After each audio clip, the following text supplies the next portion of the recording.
I could not abide the President's counsel saying foreign interference in a sense is okay if it doesn't fall into the classic definition of a campaign contribution, and the whitewashed DOJ investigation somehow makes anything and everything the President's done in terms of soliciting foreign interference legitimate.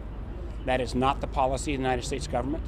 That is not what Mr. Trump's own director of the CIA, director of the NSA, director of National Intelligence, director of FBI, who've all said their top priority going into 2020 is to make sure that foreign interference does not continue and is not allowed. The President's counsel tonight, in a sense, gave a green light for that kind of behavior to continue.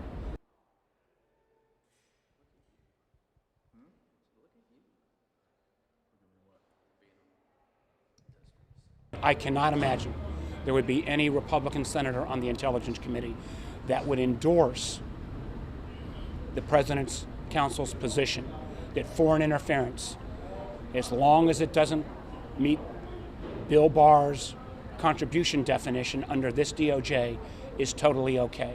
That is not our policy. It is dangerous. It is against everything that our intelligence community and our law enforcement community is working on.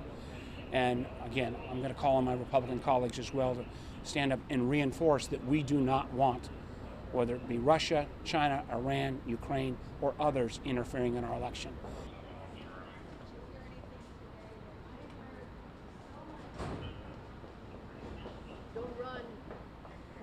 It seems like every question, if not every other question, gets back to the fundamental issue about relevant documents, relevant witnesses. And I think the other side was having great trouble for days now explaining why they weren't for witnesses or documents, and that got ever more difficult in light of the Bolton disclosures.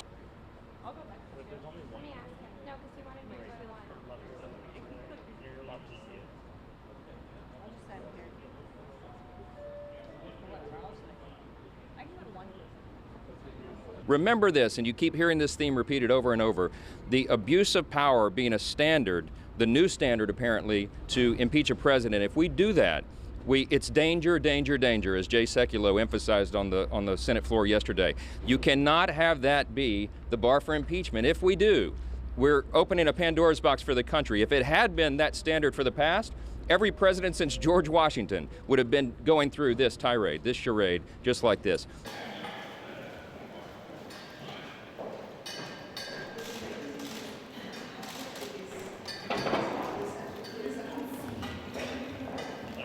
Did the House try to follow up on any of their witnesses or getting witnesses or subpoenas through the courts during that 33 days that Nancy Pelosi held on to the articles of impeachment? And the answer was no. And so now for them to claim they need witnesses when they didn't do their job in the House is just wrong. And I also just saw that video from John Bolton, which is really interesting, saying that the phone calls were very good.